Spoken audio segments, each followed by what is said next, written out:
noches. Buenas noches and good night or good afternoon for the people who is watching us that is organized by the School of Economics. And tonight we are going to listen to the Professor John Brock that is going to share with us his conference. Let me introduce you to him. John Brock is Professor of Economics and Director of the Center for Economic Education at the University of Colorado at Colorado Springs. He has received his PhD in economics from Cornell University. He has earned an MBA from University of Southern California, and he has his BS in economics from the United States Air Force Academy. He has taught several courses, including economics in practice, behavioral economics, personal economics, different levels of micro and macro economics, international economics, industrial organization, managerial economics, among others. He's also executive director of Jerome Bruni Foundation, and he has worked there for several years. He was named visiting professor of economics at Cornell University. He has also been professor and deputy department head at the Department of Economics at the US Air Force Academy. He has been a faculty member and team leader for the training of trainer programs and the international chapter, delivering week-long seminars to educators in Indonesia, South Africa, Paraguay, among other countries. Currently, he is chairman of the founding board of directors at the Global Economic Education Alliance, Economics International, established in 2012 to support countries throughout the world with transition to market economies through partnerships with educators to help partner countries build improved economic education infrastructures. He has visited Peru in several occasions. We started our friendship in 2012 with our first experimental economic workshop delivered for teachers, economics teachers in El Hotel Olivar in Lima.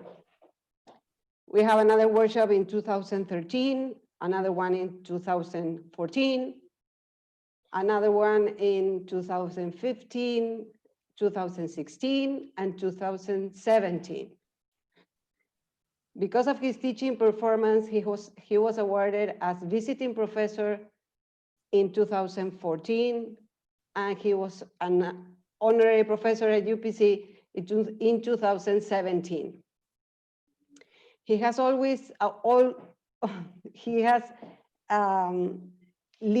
was the leader of 5 study tours to Peru, an exchange program for teachers, students, and professors of the United States that come to Peru to know how economics is teaching over here. And we have some picture of these 5 events. Tonight, he's going to share with us an online conference, Homo economics versus Homo sapiens, are we always rational? And this is our way to have him here because of the quarantine we are facing. We are not able to have you here in presence, but we are going to share with you this online conference. Thank you, John. Good evening.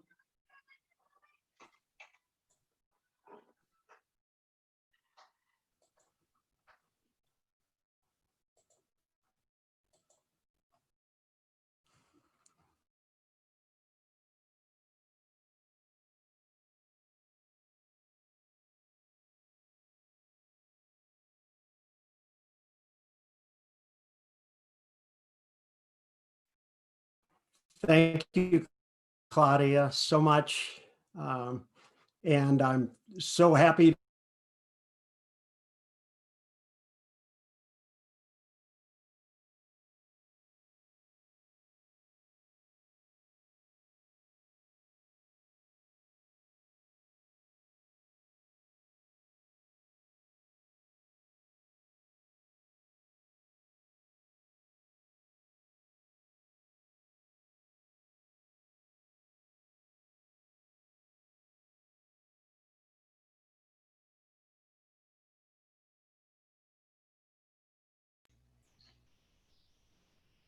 Parece que hemos perdido la conexión con John Brock. Esperamos un momento a que se vuelva a conectar. John, yes, you are on mute. You were Yeah, I on don't think I'm on. mute. I don't think I'm on mute now, right? Okay, Can we you are hear listening me? to you now. Yes. Okay. Okay, well, maybe I was on mute before, so I'll quickly repeat. I was scheduled, Ann and I were both scheduled to depart tomorrow morning for Lima to spend 2 weeks in Peru, visiting UPC as we always have done, as well as other things with a group of teachers. But unfortunately, the pandemic didn't allow us to do that. So hopefully next year we'll see what happens. But welcome to this presentation. I'm going to discuss behavioral economics. And my title there is Homo economicus, or economic man, versus Homo sapiens, or human beings. And how rational really are we? And that's kind of the theme of this. I'm going to give you an overview of a relatively new discipline called behavioral economics. With that, we're going to get started right away. I think if you haven't already, if you just came on, if you go to joinpd.com on a cell phone or some other device, and then type in that code that appears in the top right corner, YRILU, then you'll be able to answer questions that I'm going to start asking very soon here. I guess the questions serve two purposes. Number one, I'll keep you awake. And if you're not answering, I'll know I've lost you. But number two, and more importantly, is I can collect some data, or we can see how people are answering the various questions. So here's our game opener. The rules of the game are each person will select a number from 0 to 100. Now, the winner of this game is the player whose number is closest to the number that is 70% of the average of all player chosen numbers. So choose your number, and if you're on Pear Deck, you should see at the bottom of that screen on Pear Deck, you can put a number in. So choose your number.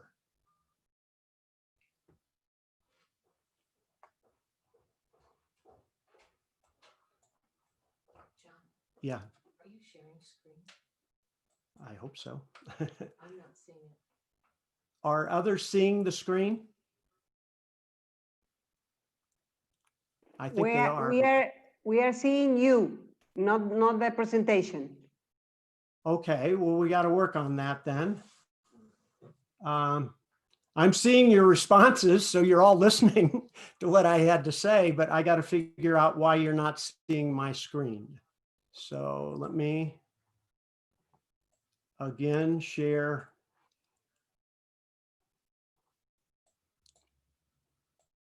Okay.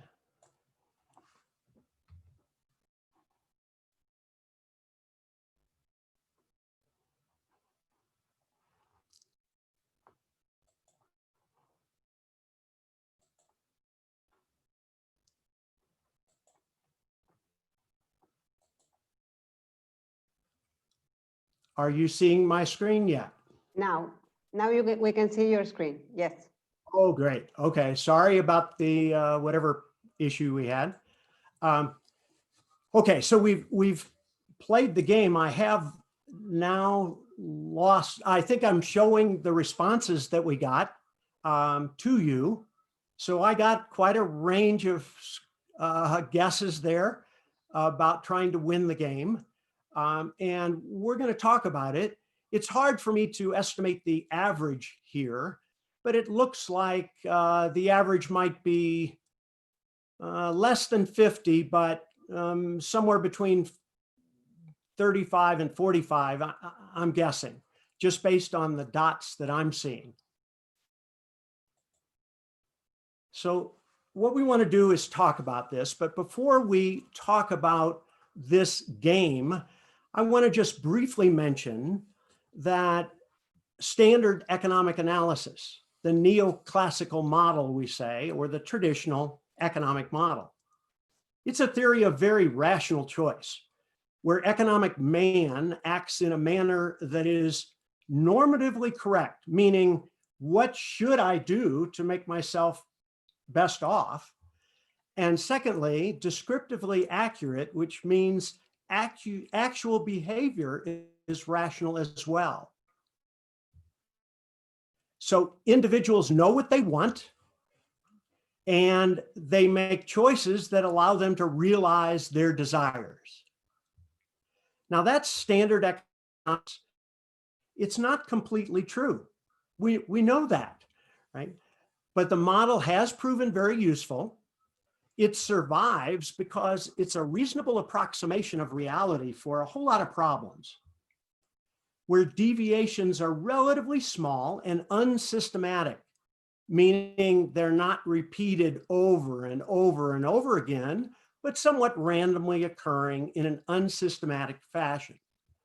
So standard economic analysis assumes that people approach problems rationally. That is, we reason these things out. Not only do you act rationally, but you assume that all the other people are out there acting rationally as well. Okay, so if that's true, right, then Homo economicus, the economic man, reasons if players choose a number from 0 to 100 randomly, then the average will be, put the answer in your device. What answer do you think would be the correct answer to this?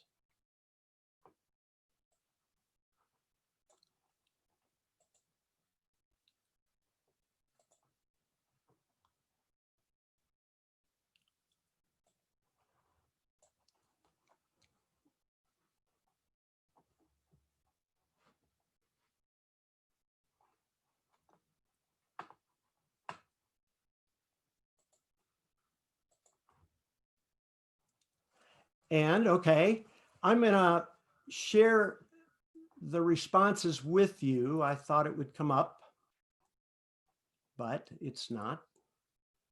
Well, I can tell you, maybe it is now. There it is. Okay, you can see a very large number put 50. We had a couple little higher than that and a few below it, but 50 seemed to be clearly the dominant response.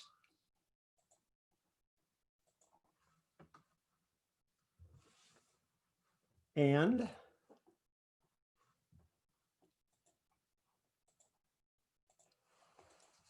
that would be correct. If we were randomly choosing between 0 and 100, we'd expect the average of all those selected numbers to be about 50. And I think that's what the answers most of you gave, or many of you gave. So then if the average of all those randomly chosen numbers between 0 and 100 turned out to be 50, then what number should I choose if I'm trying to win this game? Now you can change your number, just put a number back into your Pear Deck. And you can change that number. I'm not going to lock it.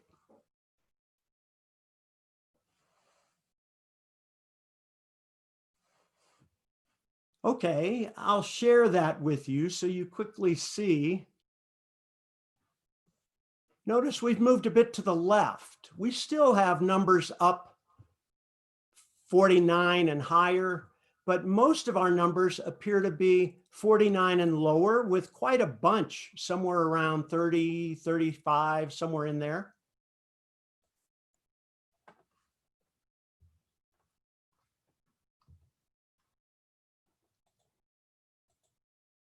Having a little trouble with the remote. If you hang with me, we'll get that going. Okay, so if you were trying to win, if you thought the average was going to end up being 50, then 70% of that would be 35. And we clearly had a bunch of dots. I see a very dark red. I'm not putting it back up, but a lot of dots at 35 or near that. Now that's revealing one step of reasoning. in our process of strategically thinking about this game. Now, if other players are using one-step reasoning, and that's what you're thinking other players are using one step in their process, they're going to be choosing 35. Then if you want to win the game, what number should you choose?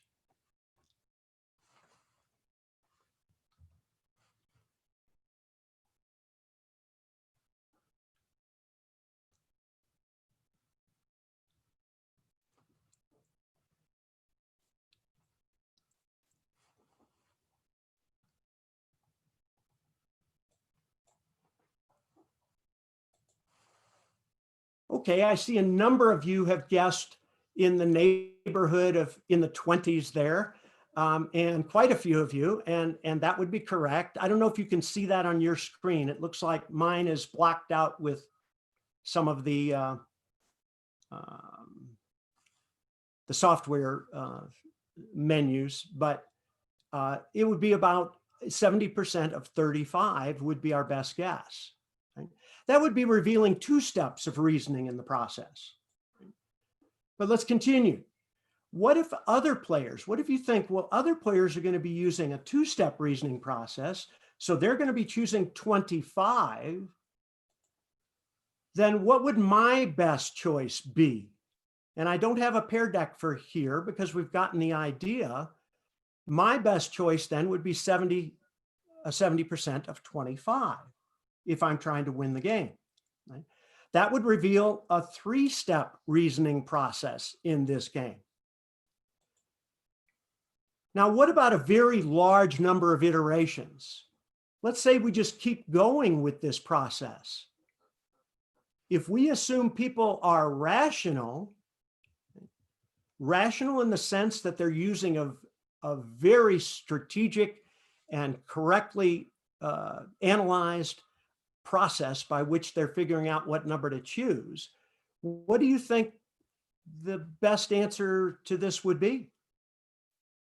And again, that's a rhetorical question. I'm not really asking for a response here. 0. If we played this game over and over, notice it keeps dropping further and further. Well, this is called the so-called Nash equilibrium, after the game theorist and Nobel Prize winning mathematician John Nash, who did a great deal of work in game theory. So the equilibrium in the context of all very rational players would be to end up at 0. And that would be the answer you'd want to pick to win the game. Right? But do real people choose zeros? Well, not many of you did. When we looked at the data, not too many people were picking 0. Let's take a look at a bunch of subject pools in research that has been done with this particular game. This game has a name. It's called the beauty contest. I'll explain why it's called the beauty contest shortly. But how about these various groups that have played the game? We're going to look at highly educated professionals, investment portfolio managers, PhD economists, Caltech Board of Trustees, very prestigious and powerful university in California. 20 of them were CEOs of companies. We're going to look at people in education. We're going to look at college students in the United States and abroad, Los Angeles high school students, and we're even going to look at my high school students, my college students at UCCS. So let's take a look at the data here. You just kind of look, the mean and the median are the first two columns. So notice the number being chosen. This is in the very first round now, when I said pick a number between 0 and 100, but the winner is the one who is closest to 70% of the average of all the numbers picked. Portfolio managers picked basically 24. Economics PhDs, the mean and median, 27 and 30. The Caltech Board of Trustees, all of them about 42, 43. The mean, the median, 40, and so on. Caltech students. German students and students from Singapore, UCLA students, and students from the Wharton School, high school students from the United States in Los Angeles. And here's my UCCS behavioral econ class this semester that just finished. We ran this before the pandemic forced us online. So notice, if you look at the numbers here, well, not exactly, it reflects roughly 1 to 2 steps of reasoning that people are using. But also notice, if you move over to the fourth column over, we're definitely not choosing the Nash equilibrium on average. We're seeing 8%, 13%, 7%. On average, it looks like maybe about 4% of all these groups of professionals and students, about 4% are choosing 0. So in other words, people aren't necessarily picking as rational as economists and game theorists who use the same underlying theory might be assuming. Now, let me go back just a second and talk about why it's named the beauty contest, because it's a very famous game that you may have heard of. It comes from John Maynard Keynes. Keynes wrote the general theory in 1936 during the Great Depression. He likened investment to the stock market, to a beauty contest, right? Where competitors have to pick out the prettiest faces. But the prize is awarded to the person whose choice most nearly corresponds to the average preference of all the competitors. In fact, John Keynes put it this way. He said, professional investment may be likened to those newspaper competitions in which competitors have to pick out the 6 prettiest faces from 100 photographs. I guess they actually had such contests back in those days. Each competitor has to pick not those faces which he himself finds prettiest, but those that he thinks likeliest to catch the fancy of the other competitors, all of whom are looking at the problem from the same point of view. So thus it matters, according to this idea, it matters not who is the prettiest person in truth. What you care about is trying to predict whom everyone else will think is prettiest, or whom everyone else will think everyone else will think everyone else, and we could keep going, is the prettiest. Now, this was really a powerful notion, because the great insight here is that strategic play could outweigh reality in determining the winners in the stock market, particularly in the short run. I work in the investment field, and I think particularly in the short run is particularly relevant in this case. In the long run, maybe the truth will bear out, but in the short run, perhaps not. And the same with the beauty contest. So I'm pulling you back to that percentage choosing 0 column.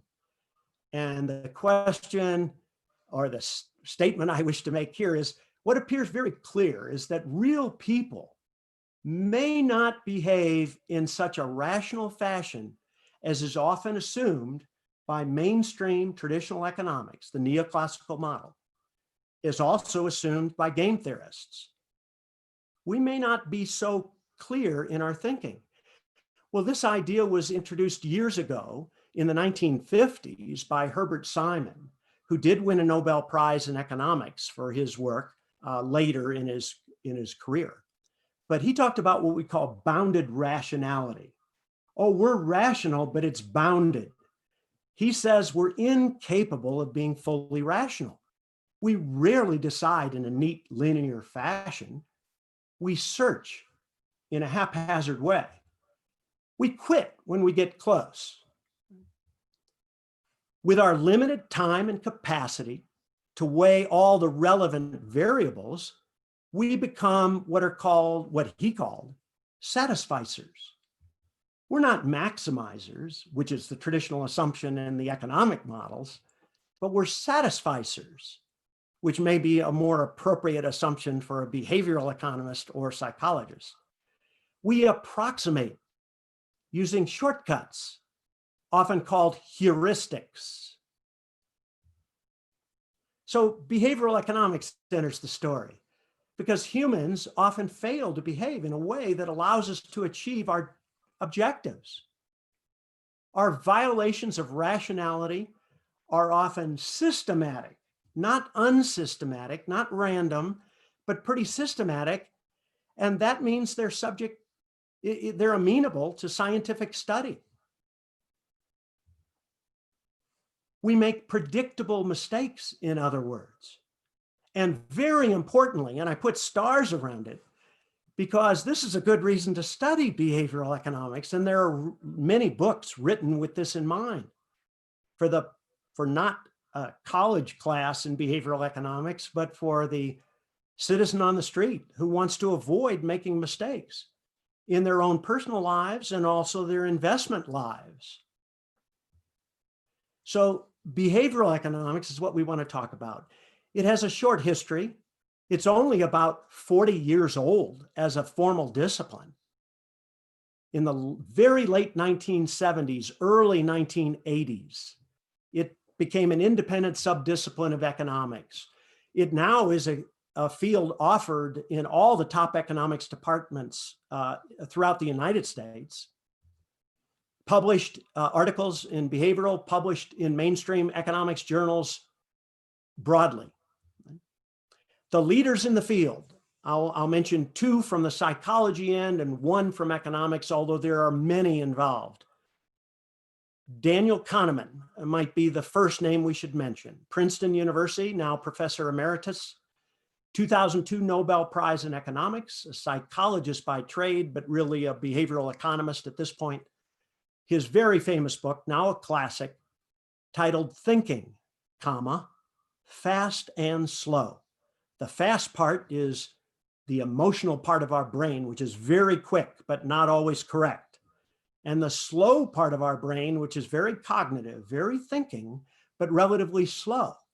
At any rate, a fascinating book you might want to consider reading, but it's the encyclopedia of behavioral economics. Now, Michael Lewis is not a leader in behavioral economics, but he is an awful good writer. And he wrote a book titled The Undoing Project, which I would recommend even, unless you really want to get serious about behavioral economics, read this book, because it's about the friendship of Daniel Kahneman and Amos Tversky, the two psychologists who really got behavioral economics on the map, and how they got into this line of research. And I want to just share a little bit with you about that, how they got here. Daniel Kahneman was teaching Israeli instructor pilots in a psychology course in Israel. And the instructor pilots were arguing with Kahneman against the conventional wisdom that rewards were more effective tools at altering behavior than punishments. That's the conventional argument. But the instructor pilots said, with their student pilots, when they praised them for a good flight, they did worse the next time. But when they criticized them after a poor flight, they did better the next time. So the instructor pilots argued, hey, wait a minute, this tells me that punishment is more effective than praise. Kahneman shook his head and said, young students, right? What happens here in any series of events that tend to fall around an average, any extraordinary single event will likely be followed by one that's closer to the average. It's called regression to the mean. For example, sons of unusually tall fathers often are shorter than their fathers because they're regressing back to a mean. It's very common. Right? So Kahneman and his partner in research, Amos Tversky, started noticing a problem in the rationality of people. And so thus began their behavioral research, their lifetime career in behavioral economics research. Now, there's another name I should mention in this short history as well, who also won a Nobel Prize in 2017, University of Chicago professor Richard Thaler. Thaler has written 3 different books that are interesting. I'd commend to you his most recent one, which is a very interesting book to read, titled Misbehaving: The Making of Behavioral Economics. It's a little lighter and easy to read, but very interesting.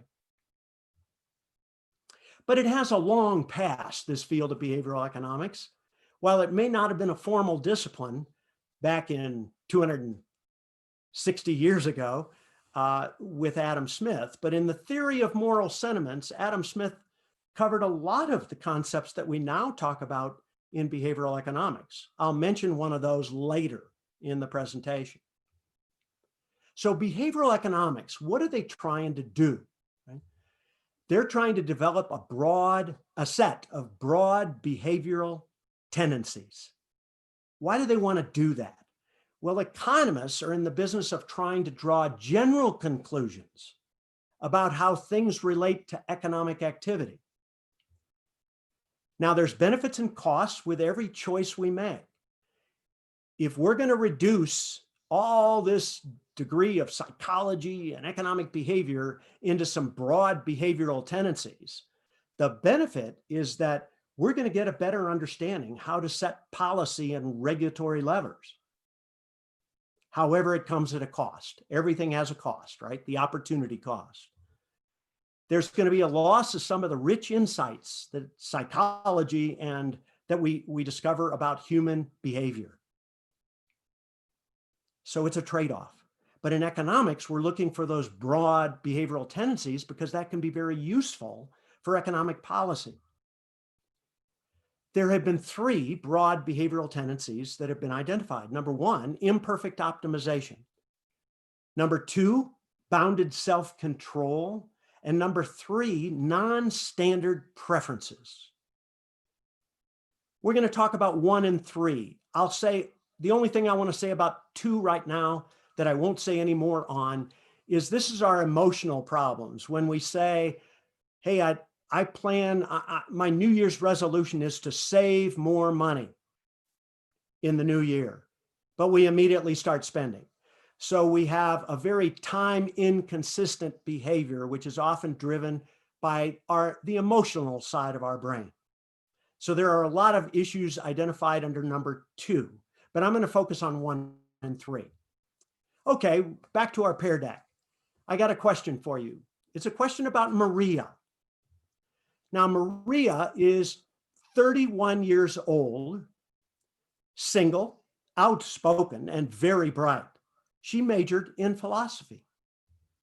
As a student, she was deeply concerned with issues of discrimination and social justice, and also participated in anti-nuclear demonstrations. Which is more probable? Maria is a bank teller, or Maria is a bank teller and is active in the women's rights movement? Please mark your answers.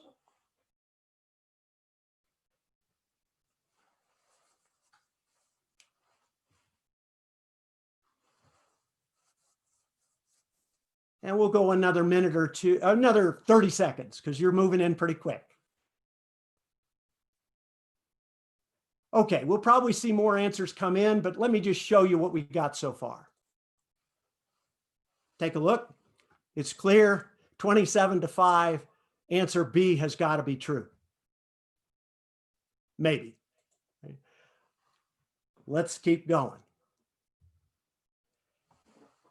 One of the 3 broad behavioral tendencies I mentioned is imperfect optimization.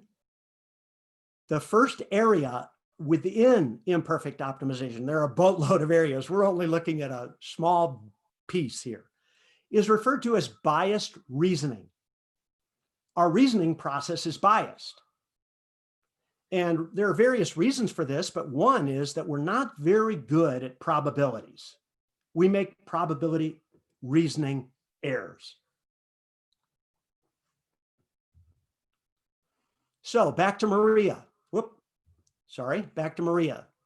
Let me get the, many people answer B. And in fact, the vast majority of you answered B as well. You have committed a fallacy. It's called the conjunction fallacy. Here's the problem. You're reasoning that an event with specific parameters is more likely to occur than an event with more general parameters. That's the conjunction fallacy. But you made an error. The correct answer is A. Maria is more likely a bank teller. Here's the logic. Suppose there are 100 Marias. Estimate the number of Marias that are bankers. This is not a Pear Deck question. Just think about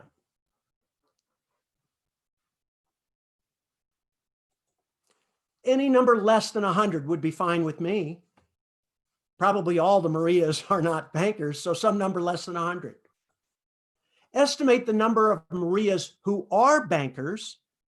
That would be the answer to your first question there, and are active in the women's rights movement. I think any number smaller than the number of bankers is okay.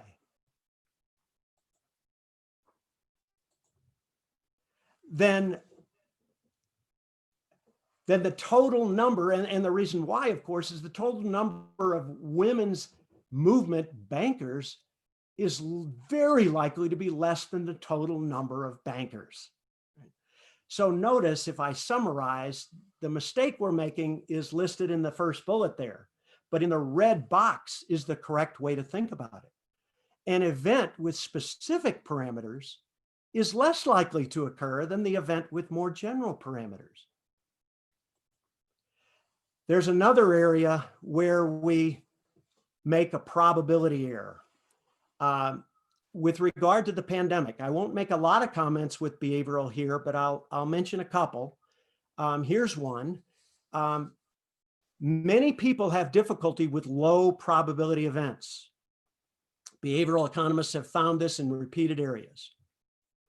As Dan Ariely put it, a professor at Duke University, a professor in behavioral economics, he said, and I quote, "Every time we experience something and don't encounter a negative outcome, we get the wrong impression that it's safer than we thought it was.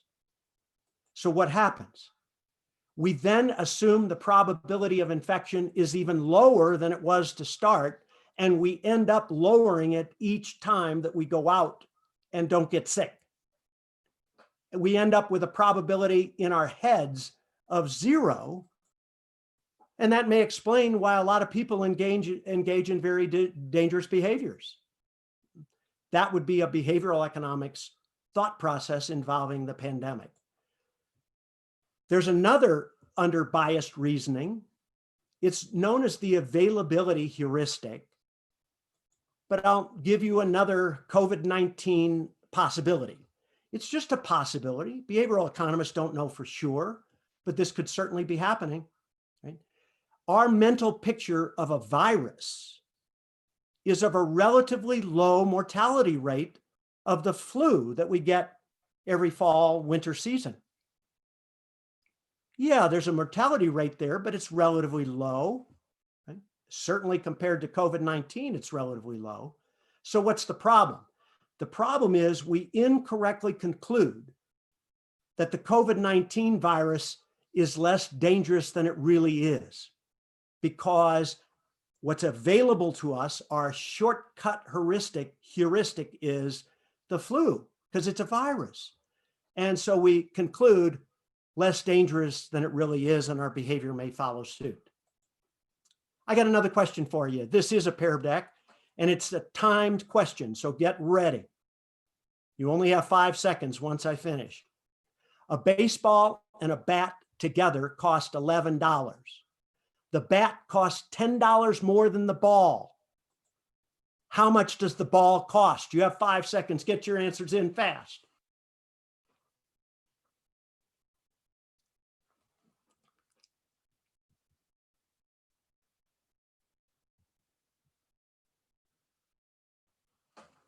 Okay, I'm going to lock the answers if I can figure out where that lock is. You're done. Okay, and it looks to me like, I'll show you. I've locked them, so if you're trying to put in your answer now, you're too late. But I've locked it, and if you can see, most of the answers, a very large number of the answers, is where the big red dot is, or extended dot, at $1. That's 1/5 from 0 to 5. It's $1. Wrong again. The behavioral economist must be on to something. The third area of imperfect optimization is known as limited computational capability. That almost speaks for itself. Let's go through it. Now, don't feel badly. A significant number of Harvard students said $1 as well, just as you did. It turns out that's an intuitive answer, but it's wrong. It's dead wrong. The correct answer is 50 cents. I'm not sure I saw many 50-cent answers. 10.50 minus 50 cents equals $10. So if the bat costs 10.50 and the ball costs 50 cents, then the difference between the two is $10. Don't feel bad either. My UCCS behavioral econ students struggled with it as well. 18 out of 26 answered $1, as you did, as the majority of you did. 3 out of 26 did get it right at 50 cents. I don't know what the other 5 or 6 got, but they didn't get it correct. So people tend to use intuitive thinking or rules of thumb. We often commit errors.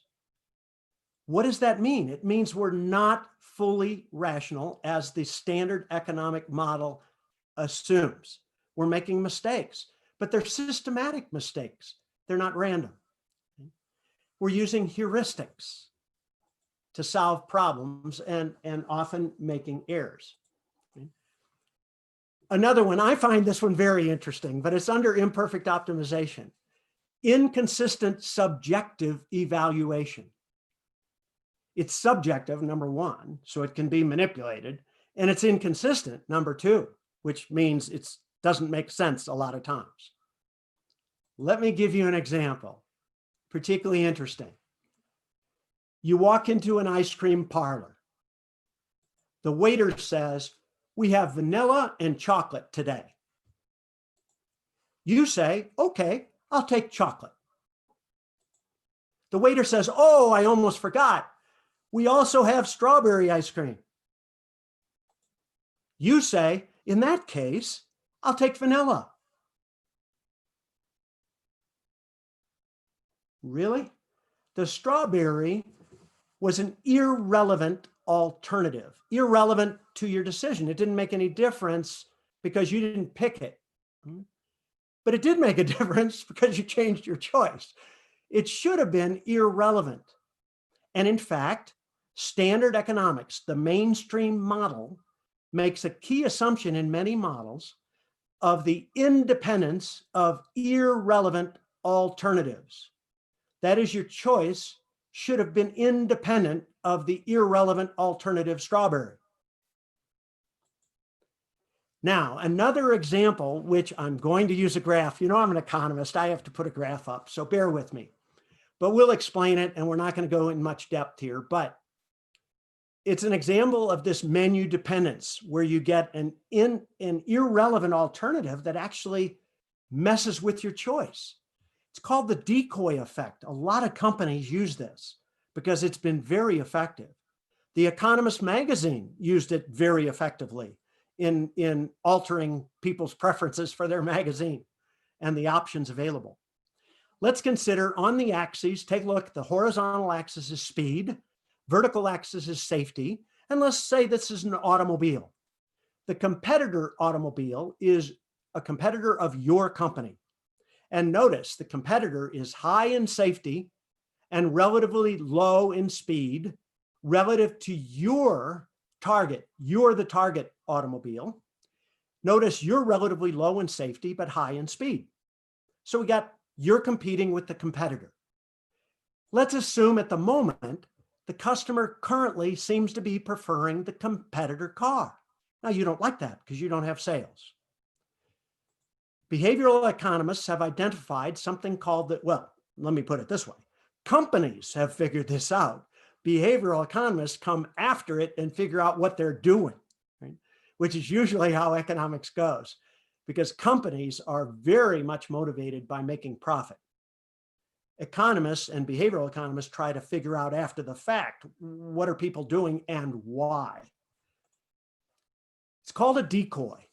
It's a product which is asymmetrically dominated by the target. Now, that's a term that needs a little bit of defining.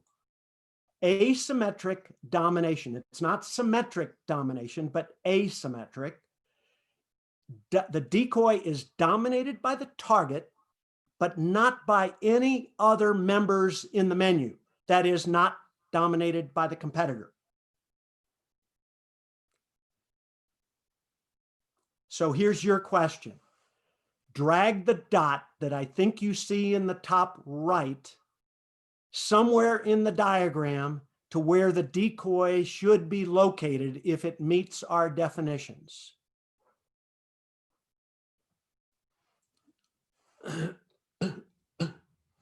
And again, you can certainly overlap dots if you want, as many of you are. And let me show the responses. Some of you may be still trying. I'm going to lock the screen right now. So let's show you. And you are right. Most of you have put it in the correct place. Now, the slide already advanced for some reason, which is fine. I'm going to go and hide these responses. Okay. The target should be down in box C somewhere. It's got to be, the target has to be, the decoy, I'm sorry, the decoy is in that box. The decoy has to be dominated by the target. That is, the target is better on both characteristics, both speed and safety. The target is better. But the target is, the decoy is not better than the competitor on both characteristics, only one. So the decoy is not dominated by the competitor. That's important.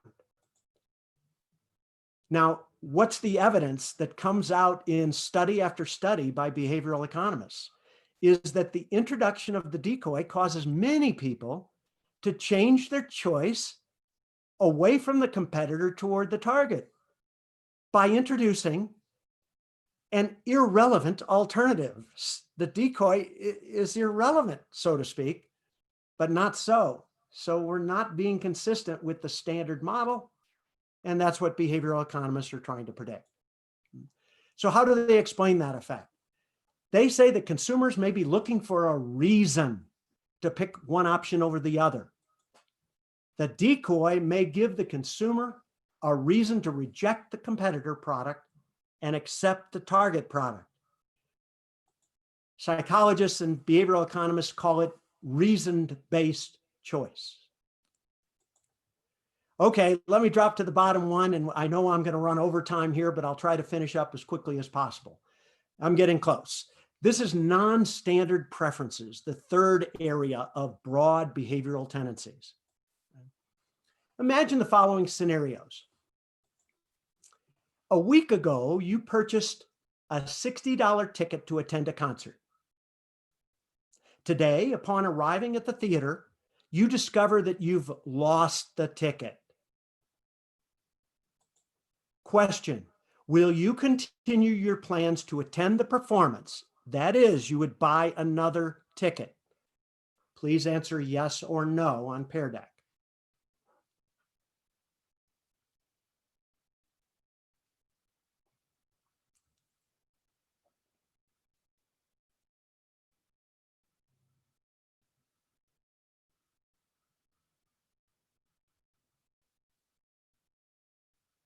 About 10 more seconds. Try to get your answer in, yes or no. Okay, I'm going to lock you right there.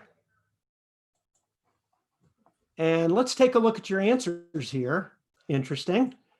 We're pretty evenly split. The no's exceed the yeses by 1, We'll come back to that. But we had a lot of no's. You arrive at the theater before the performance to buy your $60 ticket. You don't currently have a ticket. When you discover that you lost $60 on the way to the theater, will you continue with your plans to attend the performance and purchase a $60 ticket? Assume you got the cash available.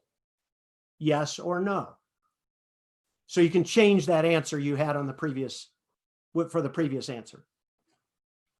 So you've got to go back to that and change it if you would like. You don't have to change it, of course. Do you have to unlock? Oh, yeah, I have to unlock. Sorry, I didn't unlock the screen. My wife told me unlock. So you can change your answer from yes to no or no to yes, your choice.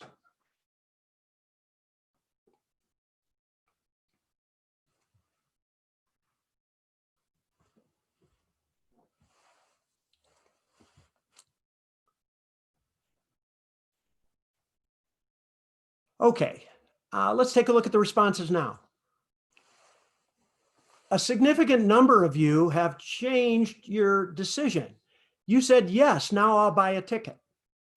Some of us still won't buy the ticket, but quite a few of us said we would buy the ticket. Now, remember when I phrased the question the other way, we got one more person saying no. Now we get 16 more saying yes. Let's talk about it briefly. This has been subject to a lot of study by behavioral economists.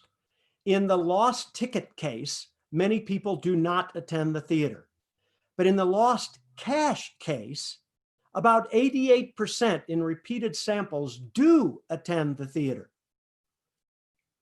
And in our case, it was 26 out of 36, so it wasn't quite 88%, but it was a significant portion.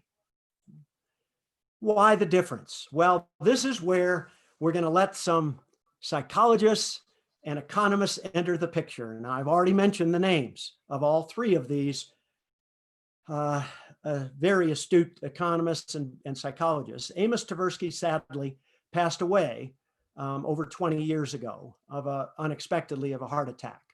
But he made great contributions before his death.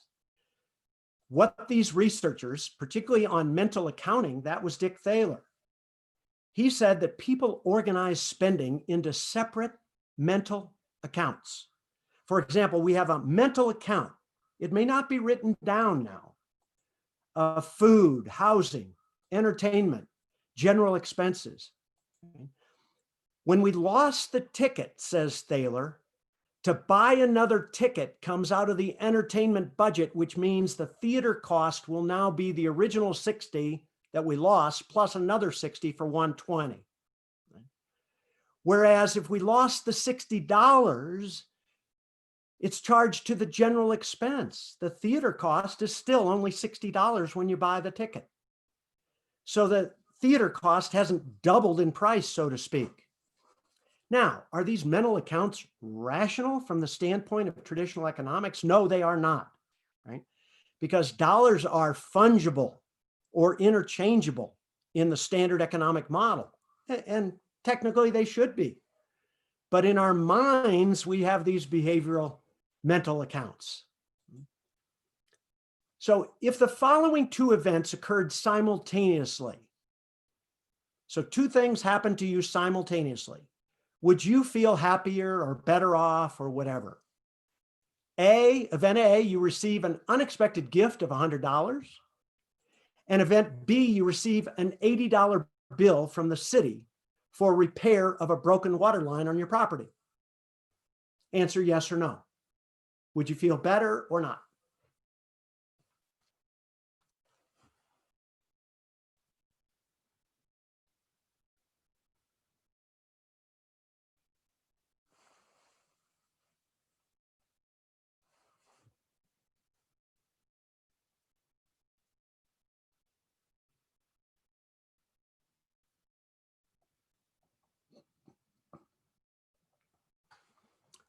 Okay, I'm going to share these responses I have so far with you.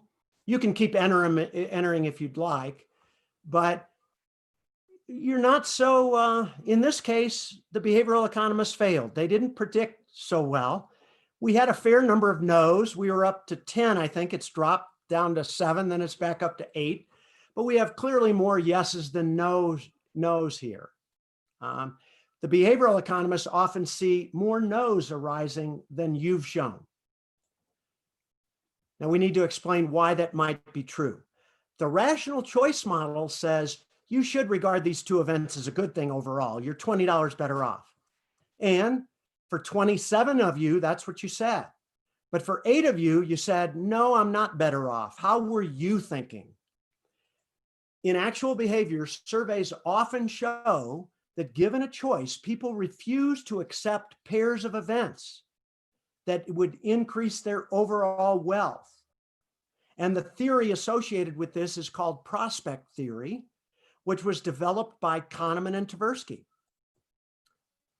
Now, they also used what was being developed by Dick Thaler, that is the separate mental accounts combined with what is called loss aversion, where people attach less importance to a gain than to an equal dollar amount loss. It's called asymmetric valuing of gains and losses. And in fact, empirically, and I think this is surprising, people tend to weight losses 2 to 3 times greater than an equal gain.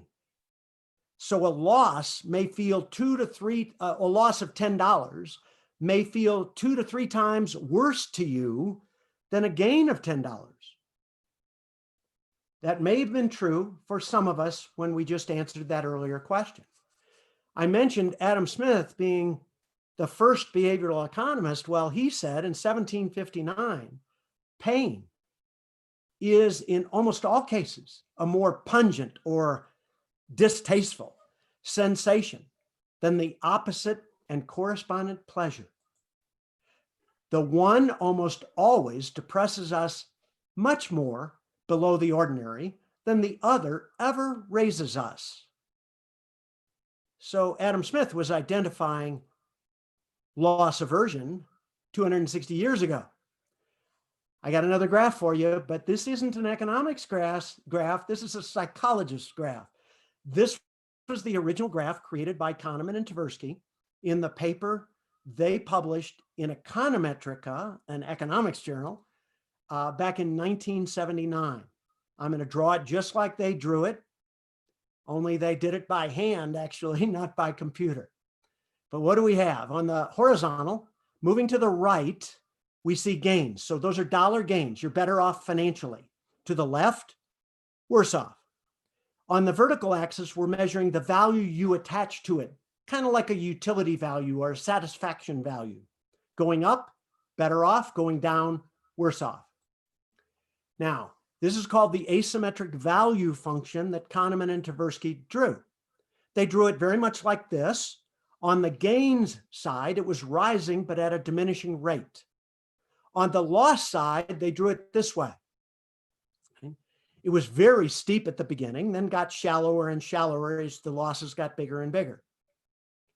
Now, how do we use this function to interpret what's going on? Well, the example was you gain $100, a gift, and you lose $80 to a plumbing problem on the same day, right? Well, how would this graph work to explain that? Well, the plus 100, so go out 100 to the right and read up the value of plus 100. Notice the V of plus 100. That's the gain in utility or satisfaction you would feel from a gain of 100. But if losses are felt much greater, then an $80 loss, notice this is roughly to scale. Notice I didn't move as far to the left. I moved $80 to the left from the origin instead of the 100 to the right.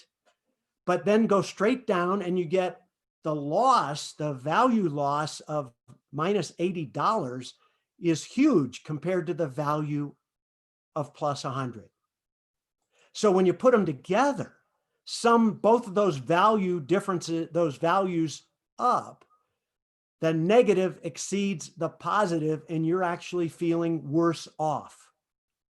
That may explain why a lot of people, even though in our class, we didn't have the majority of us view it this way, but quite a few of us did.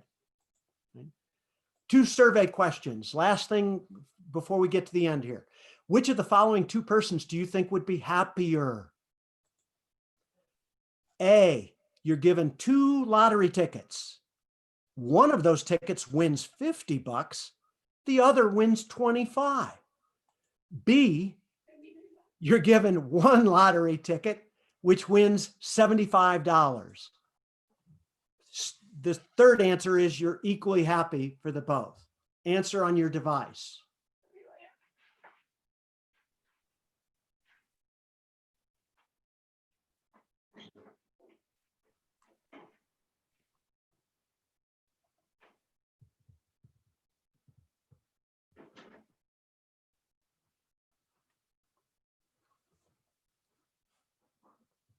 Okay, I'll give you about 30 more seconds to get your answer in.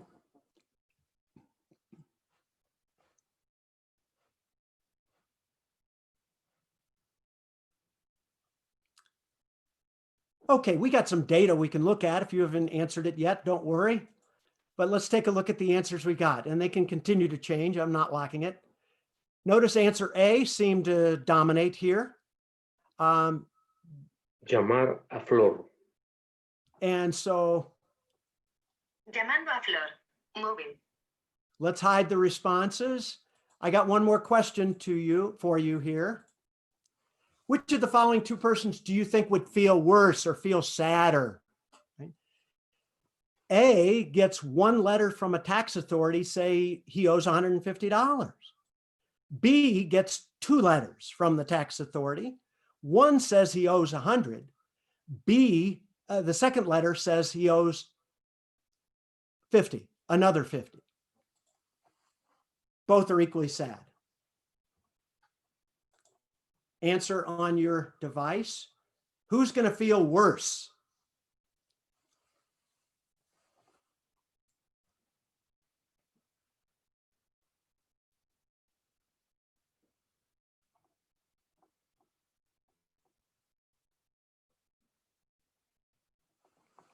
Okay, I'm going to go ahead and take a look at the answers now. And they might continue to change as we go. Quite a few of us said we feel the same. Quite a few of us said we feel worse. And then some people said answer A, answer B was the worst, where that was the 2 separate amounts. So let's talk about it, because we've got some data, right? This is an area that Richard Thaler has made tremendous strides in, called framing. How a decision is presented can affect the choice, even though the costs and the benefits are the same, they're unaffected, but how you frame it. Now, I won't go into the details here, but this could work tremendously in the pandemic, and how you frame those statistics can make a difference in how people feel about it. But let's focus on this.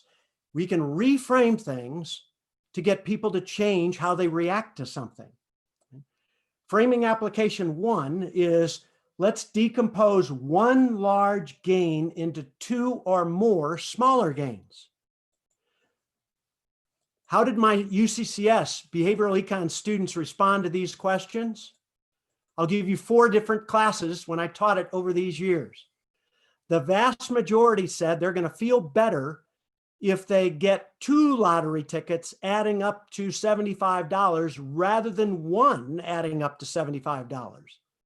In the last 3, the green, the blue, and the yellow, I didn't have the equally happy response available to them because it tended not to make a big difference.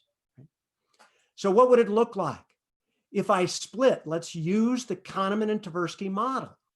Split the $75 into a gain of 50 and 75 and see which one provides the bigger gain. There's the $75 gain, and the value attached is on the vertical axis, as you can see, the V parentheses plus 75.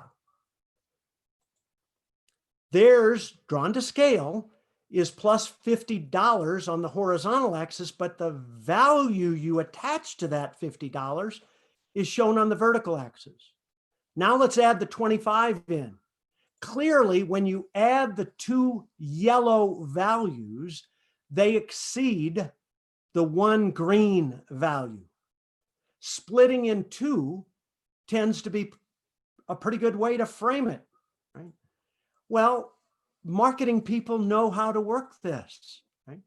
The $75 gain is more total utility to you if it's decomposed into two separate gains. So don't wrap all the Christmas presents in one single box. Put them in separate boxes. Same dollar value, separate boxes. Don't give your boss all the good news at once. Spread it out. The boss is going to like it even better, and you're going to get a bigger raise. How about the other application? Combine, when we're on the loss side, put all the losses together. Okay? And your answers were largely consistent with this. How did my students answer this? Exactly the way behavioral economists thought they would. They're going to feel worse if you get two separate letters, but the two separate letters add up to the same $150 loss, but they feel worse about it because it hits them twice. Right? So do that in the diagram. Now we're on the loss side. $100 loss, it's shown there. Right? That's how bad you'd feel. Right? Add on another 50 to that. Notice on the horizontal axis, those 150 are drawn to scale. Read down to how you feel about the $50 loss. It's very steep early on. Now put them together. There's the 150 on the horizontal axis. That is all drawn to scale. But now notice you feel better about the yellow one when you combine the losses than if you add those two green losses, which, by the way, are in the negatives. So the negative number is a bigger negative. Right? So notice, how do marketers use this? Well, now give the boss all the bad news at once. Do not spread it out, because you're going to make the boss feel much worse about your performance. Right? Or the $5,000 jacuzzi seems cheaper when its price is added into the home price. So charge $200,000 for the home rather than split the $5,000 and the $195. Okay? And marketing people often know how to use that as well. So I know I've run over time. I'm sorry, I had some technical difficulties. This is my first time using Pear Deck. And so a few things to iron out, but let me conclude.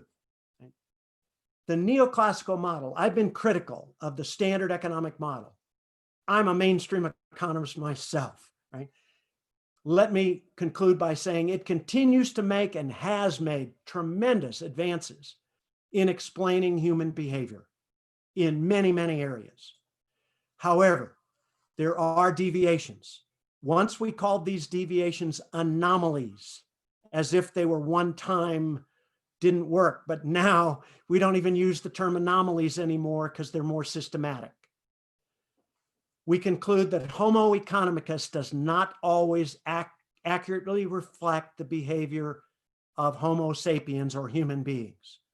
Now, we should have known this. Economist Alfred Marshall, back in 1871, right? If we had our theories developed more closely following his views, he stated that the study of men, economics is the study of men in the ordinary business of life. We may have moved away from that ordinary business of life or the psychological underpinnings of economics, but we're certainly moving back in that direction in a big way. I very much apologize for the length of time. I hope you gain something from it. If we have time, I can hang around for questions.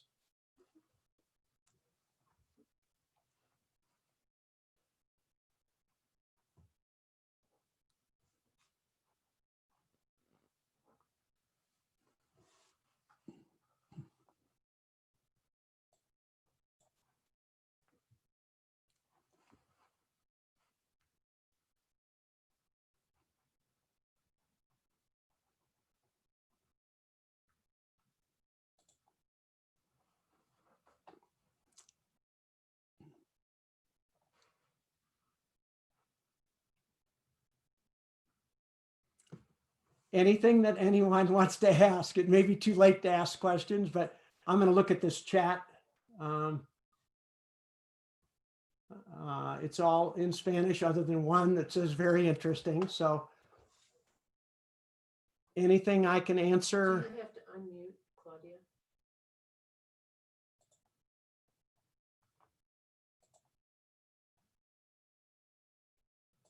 Mute. There you go, Claudia. Now, there we go. we are having some technical problems over here, but I'm ready to go. Thank you very much for the conference, for the presentation, and don't worry because we have like 11 minutes. We are 11 minutes late. It's not that a problem, so don't worry. And I want to ask you if you think that, I know you cannot want to talk about the pandemic time, but do you think that we should advise our government to look a little bit more to behavioral economics to make some decisions that will make more sense to people that are affected by this pandemic time? I do. I think that could be useful. I can add that Dan Ariely, the Duke University behavioral economist, really trained in psychology, but he's moved his thinking more toward behavioral economics now. He has actually been hired as a consultant by the Israelis. He grew up in Israel himself, just now lives in the United States, but he is in Israel now. He is doing consulting with the government of Israel with exactly your question in mind. I can also say that the UK has used behavioral economics. They call it the nudge unit. Nudge has come under some scrutiny of recent as not always working. The nudge is when we nudge behavior. It was Dick Thaler's term, to nudge people in a direction of more efficient behavior that we really want, but our human errors tend to cause that we can't get there. But the UK has such a unit, and I suspect that that unit is involved in offering some assistance. But of course, it's always whether or not the economist is listened to, but we can certainly offer our advice. And I do think it would be valuable in many cases. Thank you, John. Carlos Adriansen is going to ask you a question. Hello, Carlos. Oh, Jorge, could you help? Yeah. I got to unmute him. There you go. No. How are you? I'm I fine. don't have a question. Do you hear me? I can hear you. Yeah, I have two questions. Uh-oh. The first has to be with the main findings of behavioral economics in long term, not in the very short. In long term, agents can be more homoeconomic and maybe more rational expectations guy than the other one. And my second question is very biased. I'm teaching a philosophy course this semester. And what do you think about the differentiation of a rational guy and homoeconomics, considering that the end matters? What means using an instrumentally rational definition? What do you think about it? There are two I offer you. Yeah. Yeah. Okay. First question first.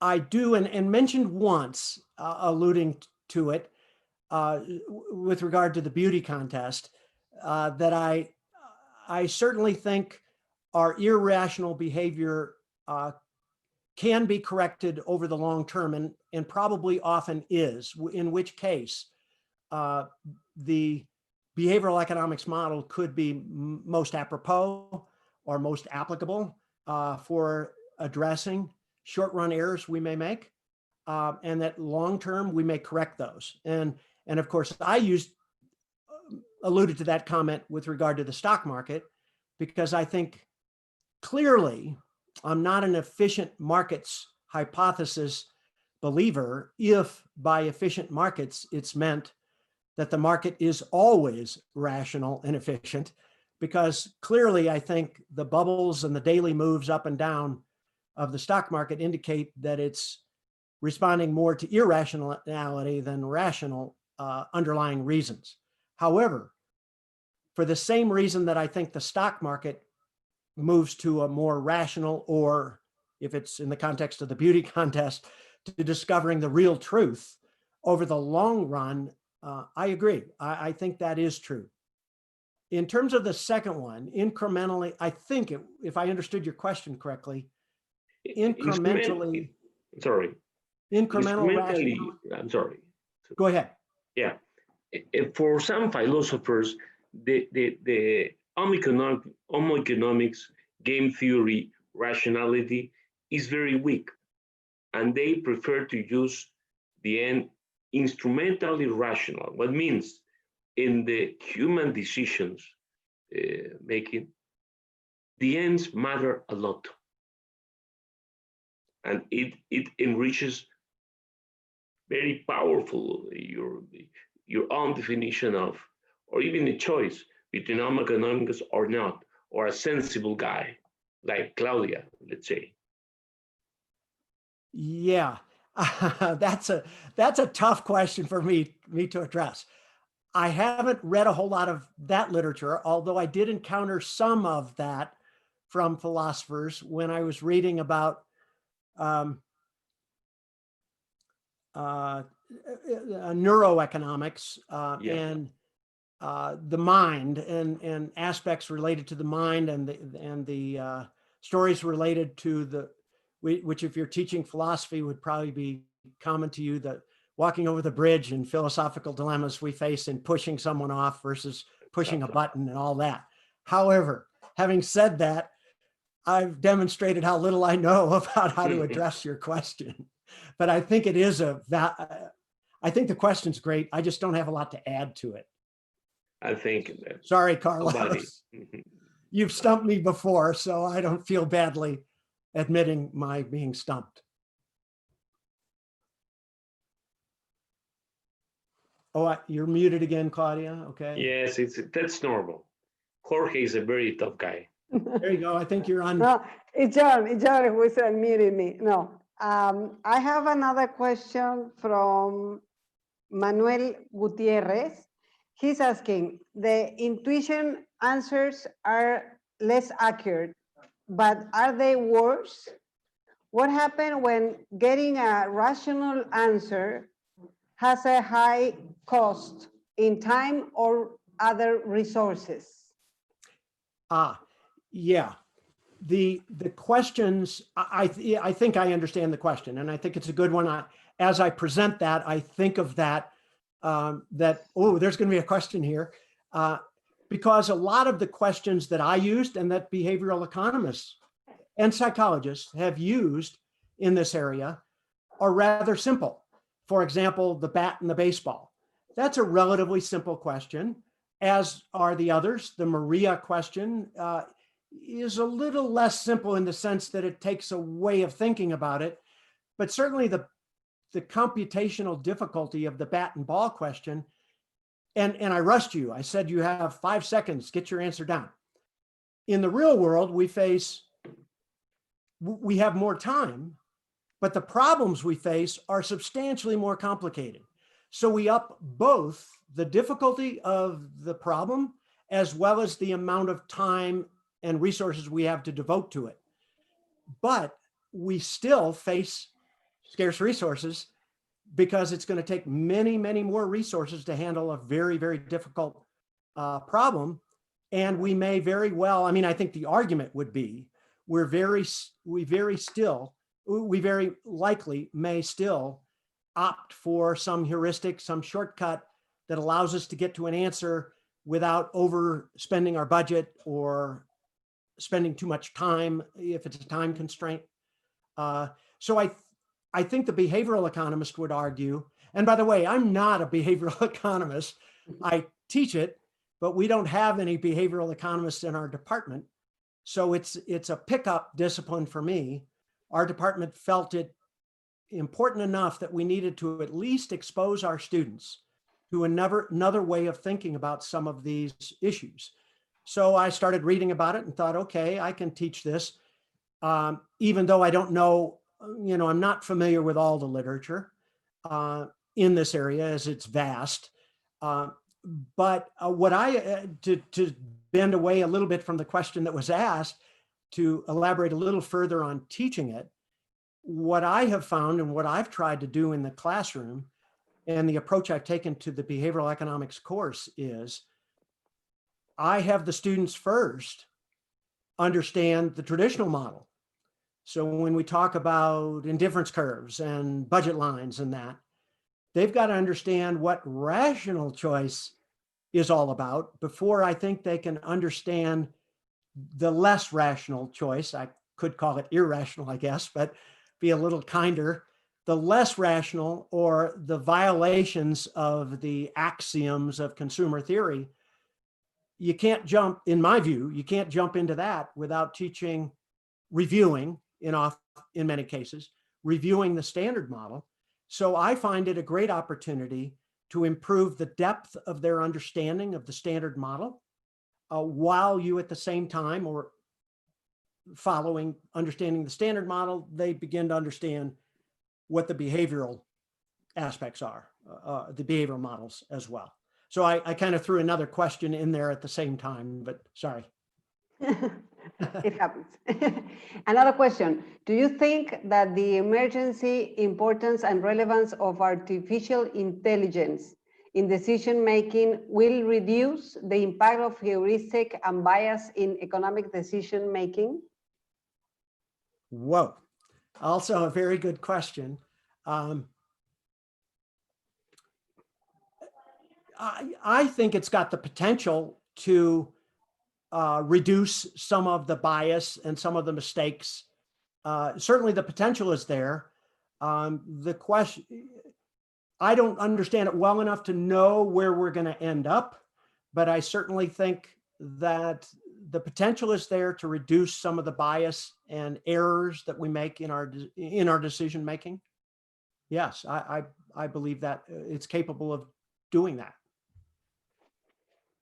Okay, that's all the questions I had. I think I got one more. Let me check.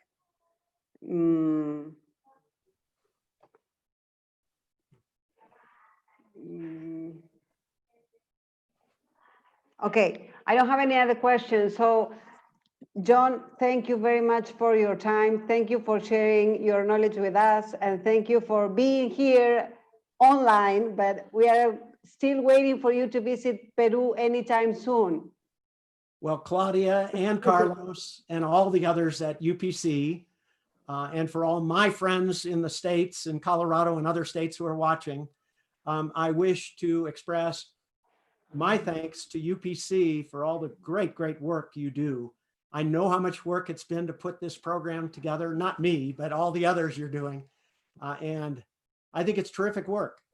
And I'm glad some of my friends and family were able to join in and hear at least what you guys are doing, what I talked about, but more so what you're doing down at UPC. I'm honored to be an honorary professor at UPC, and I hope I can get back there soon. So thank you all very much. Don't forget it. Stay John, safe, everyone. You're Please. part of this house. Please, for the people who is attending this meeting, we are going to have a little poll at the end of the meeting, if you can answer it. Tenemos una encuesta al final para los que puedan contestarla, por favor, que nos van a servir mucho. John, thank you very much. It's always a pleasure to see you. Good to see you. Bye-bye. Bye. Say hi to Anne too. I will. Bye-bye. Bye.